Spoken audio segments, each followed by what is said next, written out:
Hi Robert, just going to take a quick minute here and give you an update on your Memorymoog. As you remember from last video, it wasn't really doing much. This time I actually got it powered up just temporarily. Still got some work to do to it, but I just thought I'd give you a quick overview of the work so far and show you that everything is actually working here. One of the first things that I pointed out on the first video was that this connector, somebody had rigged it, and so I pulled all that out. And I got you a nice clean ribbon cable, and I actually replaced that socket with a nice 40 pin gold plated socket. So you got a high quality socket there. And then I just recalced all your electrolytics. They had actually started leaking, which we caught them right in time. I mean, some of them were actually started corroding around the edges. But luckily none of it had got on the boards yet, so you were very lucky. But you can see the new electrolytic caps there. I went to your digital board. This is your common analog board. You can see all the new caps there, and new caps all the way around. All the voices have new caps. I went through all 6 voices and recapped them, and so you got all new caps there. I went to your contour and glide circuit board down here. You can see all new caps on it as well. Rebuilt the power supply. You got a brand new set of caps on it, and went through and just did some things to it to improve it. And also I went on and redid your sequencing board, or your expansion board, to make this thing a plus model, and I got that all fixed up.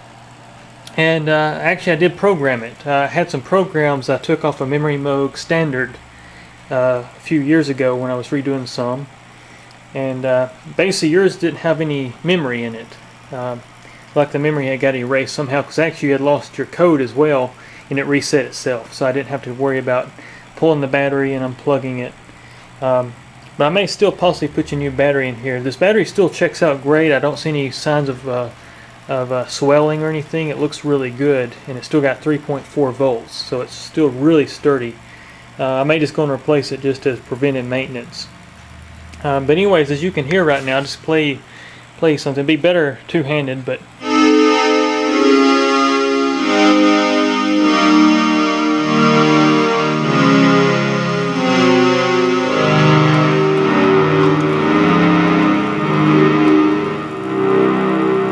low end's really good.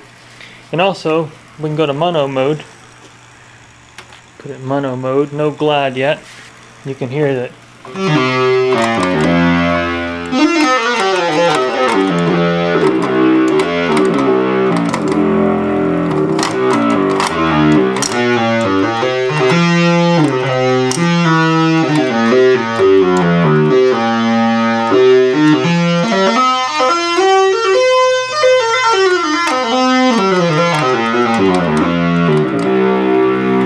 It's working very well, and that's all 6 voices working.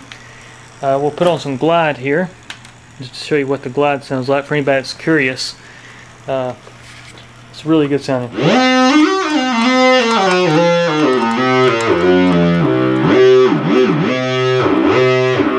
course, you can probably see your keyboard rocking. It's not bolted in. That's actually what you're seeing there. But it works really well. And also something else I love about the Memorymoog, and this is just something I'll demo right quick. You have something called polyglide, which means when you're in polyphonic mode, it still has glide.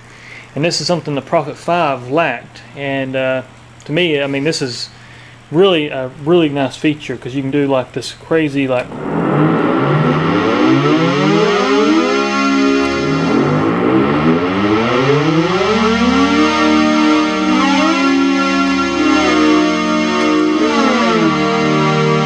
sounds really good when you got bass and treble going, though. It has this glide between octaves, and it's just really cool stuff. But basically you got polyphonic glide. But also something I'd like to just review here on the Memorymoog, something that really impresses me about the Moog, is that you know, for the time period in the 80s, everybody was using Curtis oscillators and Curtis filters. And even this one has Curtis oscillators and a lot of Curtis envelope generators and amplifiers, dual VCAs. But something that Moog stuck with, and I'm so glad they did, because it gives this thing its own tone structure, and that is the actual Moog ladder filter. You can see the little ladder filter transistors there, and basically you have one for each voice, so you got a total of 6 ladder filters in this rascal.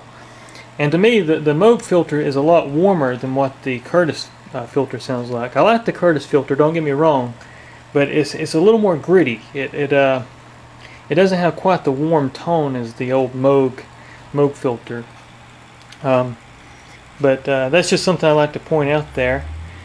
But yeah, I still got a few things to do to it, Robert. I'm going to pull the interface boards and go through those. You still got some issues there, but I found that I'm pretty sure most of your problems have been linked to bad capacitors because you just got a lot of noise. I was looking at signal to noise ratios with my scope, and you got a lot of noise in it. But a lot of that's cleaned up now, especially down here, because I went through all the boards, Demux board, everything. So you're good there. And also I just gave your chassis a good cleaning inside. I pulled everything out and gave everything a good cleaning. And you also had one other little issue I had to figure out. After I put everything back together, I noticed voice 6 was intermittent.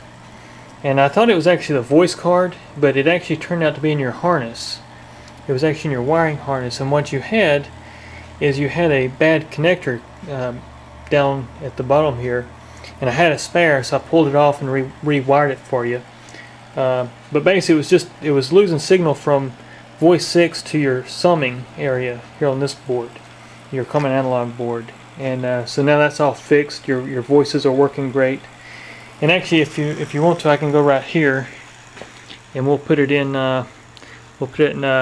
debug mode. Let me go to C4, enter, and this will actually show you that all voices are working. So you can see I'm going to turn my camera upside down here.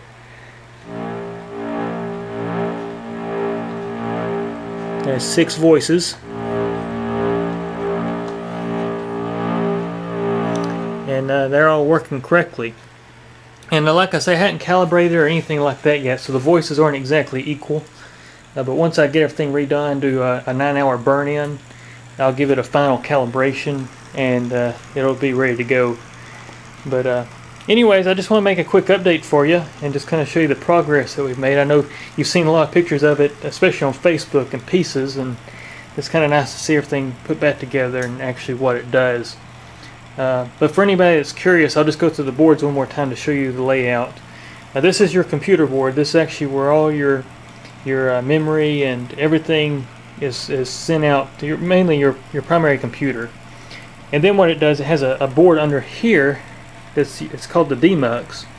It basically holds all the logic switching that's controlled by this computer to set up preset control.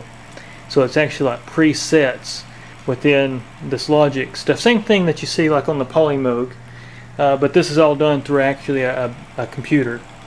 And so basically it's doing hexadecimal counting, all this kind of stuff to actually lay out logic in the forms of ones and zeros to control your interface panel.